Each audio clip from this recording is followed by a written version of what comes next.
Bem, Saulo, conta um pouquinho da sua história pra gente e por que o Muay Thai? Onde surgiu? Como que foi isso?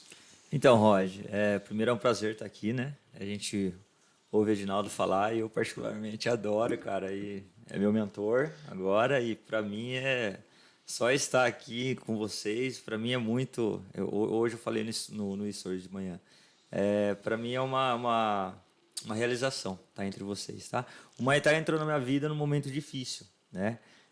Eu estar em Monte Sião, claro, faz todo sentido por conta da malharia. Eu sempre trabalhei com malharia, desde muito novo. Eu comecei a trabalhar com 9 anos, Uau. desmanchando Isso, pano. isso tinha a ver com a sua família, não? Sim, tinha vindo de uma família bem humilde, né? Minha mãe sempre foi empregada doméstica e tal, então a gente sempre teve uma vida muito difícil. E eu entrei numa malharia com 9 anos para desmanchar pano, lá em Mojimirim ainda, né? Sou nascido Vocês e criado moravam lá? em Mojimirim, minha família é de lá. E lá foi quando eu comecei a aprender essa coisa de desmanchar o pano.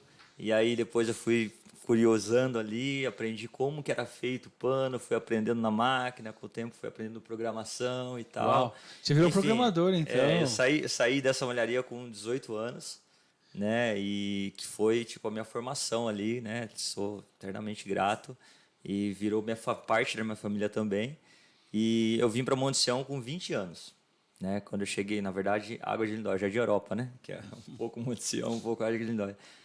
Quando eu cheguei em Monte Sião, ainda trabalhando com malharia, eu cheguei num ponto que eu trabalhava das 6 da manhã à meia-noite, né? Que eu trabalhava em malharia e ainda tinha uma oficina em casa de acabamentos, né? Fazia remalhadeira nessa época.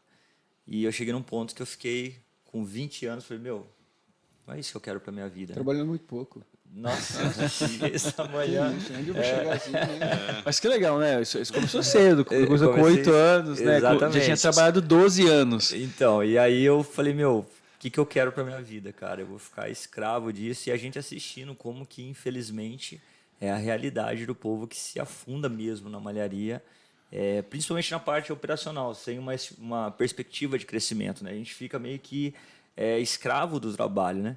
E aí foi quando eu comecei a buscar no esporte. Sempre tive uma ligação com o esporte.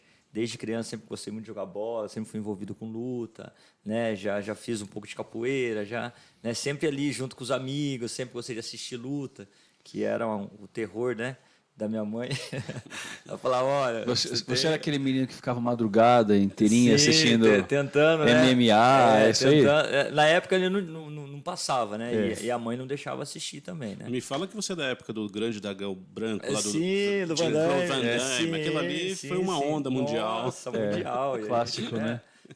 Juntava os amigos e ia tentar fazer as peripécias que a gente assistia nos filmes. Né? Aí se arrebentava tudo. Enfim, de lá para cá, né, dos 20 anos para cá, eu comecei a me envolver um pouco mais no esporte. E aqui em Monte Sião, o primeiro contato que eu tive direto com o Muay Thai foi através do pessoal da Extreme, o Talmo, que foi um cara que trouxe a modalidade para cá. Um abraço, Talmo. Um abraço aí pro Talmo, para Extreme. E quando eu comecei a treinar, eu achei aquele primeiro encantamento, né? Só que, né, da turma ali que começou a treinar, eu era o mais franzino de todos.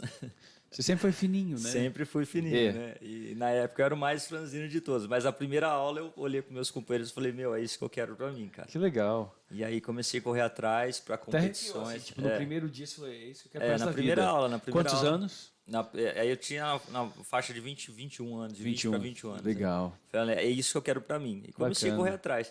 Mas como a gente, né, tem aquilo na cabeça, cidade pequena, isso aí não vai dar nada, né? Comecei a treinar e começou a vir os problemas. Porque nessa época, treinar luta não era uma coisa tão comum, né? E está falando de quantos anos atrás? 16 anos atrás. Okay. Não era tão comum. Eu acho que nessa época o Brasil ainda era muito judô, Exatamente. Tava começando o jiu-jitsu. Exatamente. Né? E o jiu-jitsu nessa época é aquela moda de pit boy, né? Os caras tinham a orelha estourada, esse cara é pit verdade, boy. É verdade, né? E então, tipo, às vezes chegava machucado em casa, às vezes não conseguia trabalhar por causa de alguma lesão, Sim, né? É verdade. E essa época era assim, você quer aprender a lutar? Quero. Então, primeiro você tem que aprender a apanhar. Né? Essa época ainda era assim. Essa é a parte dolorida, né? Exatamente. Ninguém quer passar por essa parte. E é legal que já tem uma lição de vida aí, né? Todo mundo quer ganhar, mas não quer apanhar, pagar né? o preço. Não quer pagar o preço, né?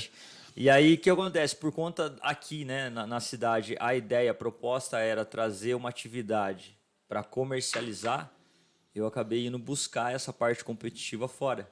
Que foi quando eu encontrei meu mestre, que é de Bragança. Como chama? Munil Adriano. Legal. Que foi onde abriu as portas para a parte competitiva, né? Mas tudo muito rápido, hein?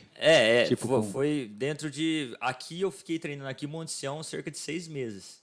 Tá, mas né? Foi muito rápido. Então, dentre você começar a ser estudante para ser professor, foi coisa de 2, 3 anos? Para ser professor foram 3 anos, para ser instrutor, na verdade, né? Uau. Porque foi assim, essa migração foi devido a competições. né? De tantas que você fez. Porque assim... Tem a ver com o seu grau na sua faixa? Tem a ver com... Sim. Okay. É que assim, de lá para cá mudou muita coisa, né?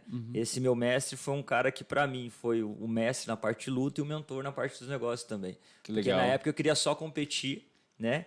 E ele me falava assim, olha, para competir é caro, né? Porque assim, não é só ir e competir. Você precisa pagar tudo, né? Tipo assim, gasolina, o dia, tudo. Exato. E os efeitos colaterais da competição, né? Sim, tem isso aí também. Que sempre tem, né? Esqueci. Uma lesãozinha, uma sempre semana... tem uma visita no médico. Uma semana afastado das atividades. O band-aid. Exatamente.